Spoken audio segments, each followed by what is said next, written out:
अस्सलाम वालेकुम फ्रेंड्स, कैसे हैं आप सब? I'm sure all are fine. This is Mubashar Iqbal Chauhan, advocate high court and legal lecturer. हम आज डिस्कस करने वाले हैं तलाक एंड खुला। तलाक क्या होती है, खुला क्या होता है और डिसोल्यूशन ऑफ मैरिज क्या होता है। डिसोल्यूशन ऑफ मैरिज क्या खुला है या ये तलाक है, इसकी ग्राउंड्स क्या है, डिसोल्यूशन ऑफ मैरिज के लिए कौन अप्लाई कर सकता है। ये बहुत ही ज़्यादा कॉम्प्लिकेटेड टॉपिक है। हम रेलिवेंट लॉ जो इसके ऊपर लॉ एक्सप्लेन करता है उसकी कंसर्निंग के हिसाब से ही इसको डिस्कस करेंगे। इसमें हम शरीयत के पहलुओं को एप्लीकेबल नहीं करेंगे। हमारा जो रेलिवेंट लॉ है सिर्फ उसी के ऊपर रहते हुए हम इस टॉपिक को कंक्लूड करेंगे। तलाक क्या है, डिसोल्यूशन ऑफ मैरिज क्या है, खुला क्या है, खुला औरत कब ले सकती है या कब दे सकती है, कौन से खुला की सूरत में औरत को जो हक महर है वो वापस करना पड़ता है और कौन से खुला की सूरत में औरत को तमाम हक महर जो डेफर है, गैर मुअज्जल है, उसको मिलकर रहेगा और जो मुअज्जल है वो भी उसको वापस नहीं करना पड़ेगा। सबसे पहले स्टार्ट करते हैं section 7 Muslim family law ordinance 1961 का। तलाक, any person who wishes to divorce his wife shall as soon as may be after the pronouncement of talaq in any form, किसी भी फॉर्म में जो तलाक देता है, मैं तुझे तलाक देता हूँ, I want to give you divorce, या वो इंग्लिश में अल्फाज अदा करता है या अरेबिक में, व्हाट्सएवर किसी भी तरह से, give the chairman notice in writing his having done so, वो चेयरमैन को, जो यूनियन काउंसिल का चेयरमैन है, उसको नोटिस देगा कि मैंने ये काम डन कर दिया है या मैं ये काम कर चुका हूँ, ये नोटिस फॉरवर्ड करवा दिया जाए मेरी वाइफ को। And shall supply a copy thereof to the wife, और अपनी वाइफ को भी कॉपी सेंड करेगा जो उसकी प्रीवियस वाइफ है। जो कोई भी कंट्रावेंस करता है, मुखालफत करता है सेक्शन 1 की, तो उसको इम्प्रिजनमेंट होगी, 1 साल तक बढ़ाई जा सकती है और जुर्माना भी। फॉर एग्जांपल वो तलाक देकर नोटिस वगैरह का प्रोसीजर नहीं भिजवाता अपनी बीवी को। जो मेन पोर्शन है वो अब स्टार्ट होने वाला है। इसके अंदर 3 चीज़ें आती हैं। एक, हलाला किस सूरत में होगा, दूसरा तलाक कब इफेक्टिव होगी, तीसरा किन ग्राउंड्स और किन वजूहात में तलाक इफेक्टिव ही नहीं होगी।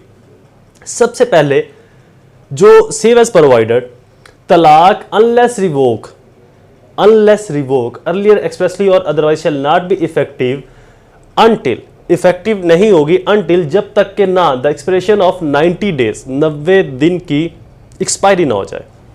यानी कि आज तलाक दी, आज के दिन से लेकर 90 दिन तक का टाइम जब तक नहीं गुजरता तब तक तलाक इफेक्टिव नहीं होगी। अब इस दौरान अगर हस्बैंड अपनी वाइफ से रीयूनियन कर लेता है, रिकॉन्सिलेशन कर लेता है, अपनी वाइफ से मुबाशरत कर लेता है, अपनी वाइफ से हम बिस्तरी कर लेता है, सेक्सुअल एक्ट डन कर लेता है अपनी वाइफ के साथ, तो इस 90 दिन के दौरान तो जो तलाक दी गई है वो अनइफेक्टिव कंसिडर की जाएगी, वो वैल्यू लेस कंसिडर की जाएगी, बेसलेस कंसिडर की जाएगी, उसकी कोई अहमियत नहीं रहेगी। 90 दिन के अंदर अंदर अगर दोबारा से रजू कर लेता है अपनी बीवी से।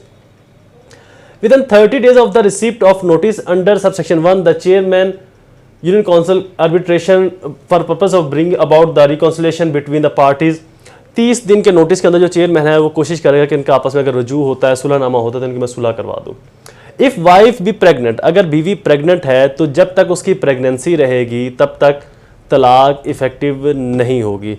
अगर उसको बच्चा, मतलब उसकी प्रेगनेंसी का टेन्योर बढ़ गया है, तो बच्चा पैदा होने के बाद उसके बाद का जो टाइम है औरत का, पाकी का 3 माह का वटेवर, उसके गुजरने के बाद तलाक इफेक्टिव होगी, उस दौरान तलाक इफेक्टिव नहीं होगी। अब आते हैं हलाला के ऊपर, जो कि बहुत ही कॉम्प्लिकेटेड है।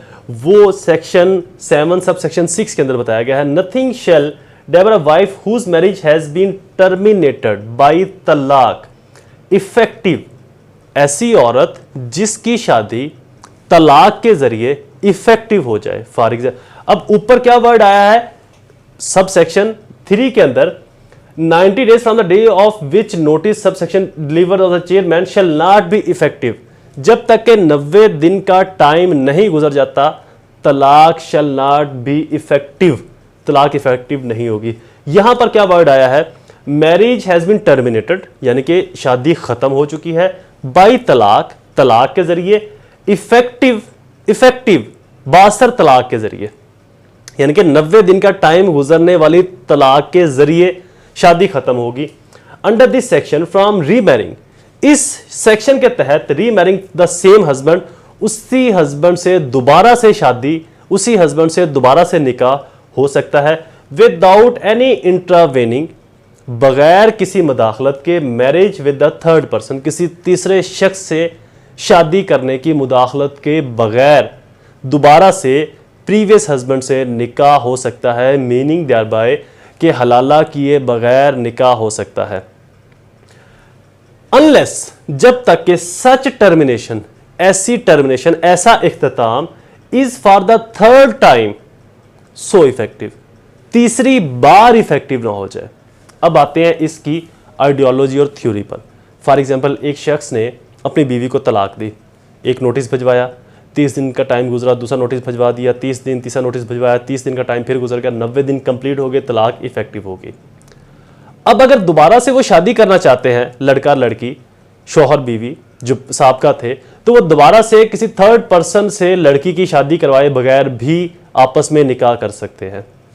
उन्होंने दोबारा से निकाह किया, फिर से उनके आपस में झगड़े शुरू हो गए, डिवोर्स इफेक्टिव होगी, 90 दिन का पीरियड, ये दूसरी तलाक इफेक्टिव बता रहा हूँ, दूसरी तलाक इफेक्टिव होगी।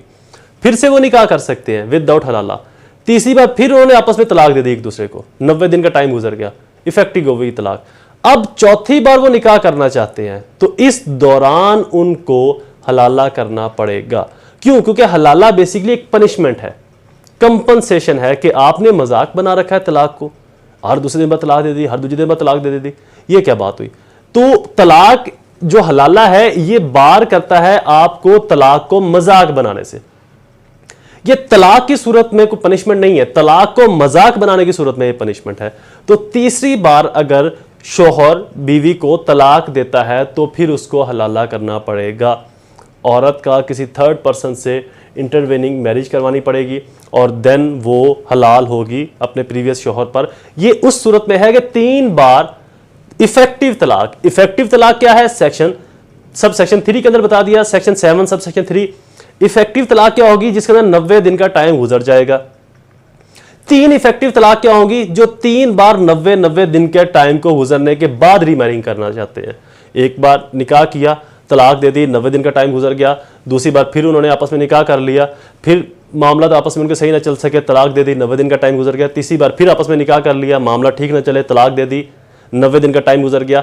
इस दौरान जब चौथी बार वो निकाह करेंगे सेम हस्बैंड वाइफ, तो देन उनको हलाला करना पड़ेगा। अदरवाइज पिछली 3 इकसाम के अंदर दूसरी बार और तीसरी बार सेम हस्बैंड से, सेम बीवी से निकाह हो सकता है without intervening of third person, किसी तीसरे शख्स से मैरिज या निकाह करवाए बगैर। अब आते हैं खुला के ऊपर। खुला में और डेसोल्यूशन ऑफ मैरिज में क्या फर्क है? बेसिकली डेसोल्यूशन ऑफ मैरिज जो है ये कोर्ट की डिस्क्रिशनरी पावर्स है। कोर्ट जब चाहे किसी भी मर्द और औरत के अंदर उनमें से अगर कोई अप्लाई करता है, जब चाहे से मुराद ये नहीं कि कोर्ट एवं जो है ना निकाह खत्म करा दी, फिर लोगों देखे ये भी निकाह खत्म, वो भी खत्म। जब कोई प्रॉपर पार्टी कोर्ट से रजू करेगी तो इस दौरान कोर्ट का ये इख्तियार है कि उनकी आपस में अलहदगी, टर्मिनेशन करवा सकती है। ये है डेसोल्यूशन ऑफ मैरिज। एक है khula. Khula is not a dissolution of marriage. Dissolution of marriage is not a khula. ये दोनों अलग अलग चीजें हैं। बेसिकली अब देखना, मर्द के पास तो तलाक का इख्तियार है, उसको कोर्ट में जाने की जरूरत नहीं, लेकिन अगर एक औरत नहीं रहना चाहती मर्द के साथ तो इस्लाम उसको 2 राइट देता है, खुला का राइट देता है। अब खुला के राइट की भी कुछ इकसाम है। औरत के पास खुला का हक ही नहीं है तो वो कैसे तलाक दे सकती है अपने मर्द को? तो इस दौरान फिर औरत कोर्ट के पास जाकर डेसोल्यूशन ऑफ मैरिज करती है। खुला जो है ये जब तक हस्बैंड अपनी वाइफ को तलाक का राइट डेडिकेट नहीं करेगा, जो कि निकाह नामे के अंदर लिखा होता है, क्या हस्बैंड ने अपनी वाइफ को तलाक का राइट तकवीत किया, तफवीज़ किया या नहीं किया, अपनी बीवी को तलाक का हक दिया या नहीं दिया। अगर शौहर अपनी बीवी को तलाक का हक दे दे तो फिर औरत किसी भी वक्त बगैर कोर्ट से रजू किए मर्द को तलाक दे सकती है, उससे खुला लेकर अलहदगी इख्तियार कर सकती है। अगर औरत मर्द से खुला लेती है तो इस दौरान उसको हक महर जो प्रॉम्प्ट है, जो हक महर मुअज्जल है, जो वो ले चुकी है, उसका 50% वापस करना होता है और जो गैर मुअज्जल है उसका 1/3 वापस करना होता है। डेफर जो डॉवर है उसका 1/3 वापस करना होता है। तो डेसोल्यूशन ऑफ मैरिज के अंदर हस्बैंड जो है वो राइट डेडिकेट करता है वाइफ को, where the right of to divorce has been duly delegated to the wife and such wishes to exercise that right, or where any of parties to a marriage wishes to dissolve the marriage otherwise than by talaq.